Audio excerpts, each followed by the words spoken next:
I don't know why I watched that video, but some of it was sort of the thing I'd say. But yeah, I mean, some of them are a bit pathetic. I mean, I was brought up by my grandmother, well, my nana. I spent my childhood with her to get away from this bully because she wouldn't have him in the house because he was so badly behaved. But she was born in 1896 when gays and people like that, he wasn't allowed. They were flogged for it, or was it birched? Yeah, I mean, they didn't understand things like that then. They didn't have any medication or anything. If you got an illness, you died, and not only that, it wasn't. But I think it was thought in those days if you had certain illnesses, you defended God and you were possessed by the devil. Like the illness I'm supposed to have had, which was actually concussion and caused by the cycling accident I had in '92, just after my mother had died. Well, they were saying, "Oh, we're not sure whether your mother had died, so that may come into it." But the thing was, I was knocked unconscious, and when I woke up, I was talking nonsense. I mean, that to me, that's normal. If you have a serious bump on your head, and I just believed the psychiatrist because he gave me one injection and it cured me. But the thing is, I've since been told it would take 3 months of injections to control psychosis. After the injection, I went to sleep, and when I woke up, I was fine. So I thought, what he's doing that bloke, he's brilliant. I mean, they tried a few tablets and they did nothing. But what I suspected, I'm convinced, while I was asleep, I'd had concussion, and while I was asleep, it wore off. So I had injections for about 32 years I didn't need, and I've stopped going for them because I have so much scar tissue that hurt every time. When you have scar tissue, it's hard, and they put the needle in, it hurts. So I just won't go for them.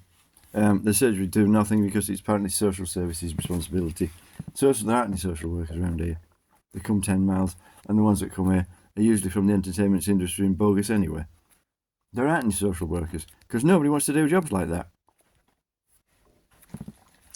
Some of the things I put up with at work. I've walked into toilets. They found out which toilet cubicle I used, and what have they written on the wall? I'd rather shit a hammer than a nail.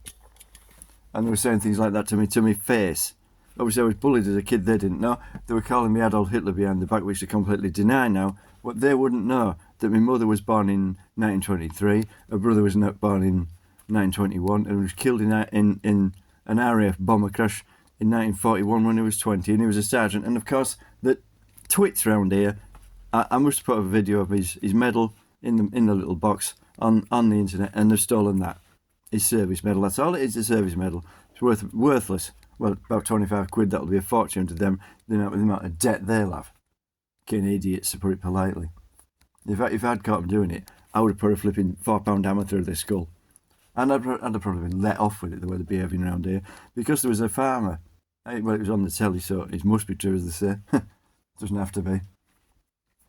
And he was in this dilapidated old farm. He was very poor, but there was kids breaking in and stealing stuff, and he shot at them with a shotgun just to try and frighten them. And he hadn't intended to even hit one, and he accidentally killed one of them. But he didn't get jail. He got therapy because he was in a state. I mean, he wasn't mentally ill. He'd been on his own, and he'd been left to it. And he was doing the best he could. And these kids were getting on his nerves. He couldn't sleep for it and that. Well, I'm like that, and not only that, because I'm working so hard. But I mean, what I was saying last night, I opened the door to just the lock I was making, and the lady across the road shouted "fuck off" at me, or "fuck you" or something. I thought, well, they don't behave like that where I come from, because the town I come from, at one point it had the highest number of millionaires per head of population in the entire country. It's only a small market town. It's a dump now. It's just a joke now. Everybody's leaving. Because what happened? Well, I didn't realise a lot of the kids I was at school with were celebrities' kids. That's why they were troublesome. They disrupt lessons and stuff because of the way they're treated. But I mean, porn stars. I didn't know anything about that when I was a kid. I mean, if they've grown up with that, well, the family's probably been like that through history. But my family don't behave like me because my family haven't been bullied through history. In some cases, they were the bullies, but they were fair bullies. They wouldn't bully you for no reason.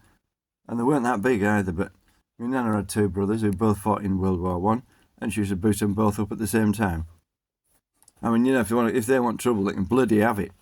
And they'll probably get a damn sight more than they're expecting. I mean, the bloke next door, yeah, I said some foul language at him. What did he do? Tipped a load of pee through my letterbox. I thought, have you never been insulted in your life before, mate? Have you never been bullied or something? I called him something like a fat twat and a fat cunt and told him to fuck off. Because that's the sort of mood I was in, because I was so tired. But he was being annoying. And I thought it was from this stupid bloody band. Yeah, I mean, the irony is, they have a bloke who sings, a front man. This is how they do it. That's why they're called front men. Stands at the front and mimes. They all do it. None of them can play drums. None of them can play guitars. They all mime, because if you watch them carefully, when they're playing solos and stuff like that, the fingers out in time to the sound, and it's not the cameras these days. They're miming, and the irony is they have a Turkish bloke backstage. That's who it was. He wasn't from Emmerdale. He wasn't from Leeds, because the bloke on the other side said he was. He wasn't. He was this bloody singer.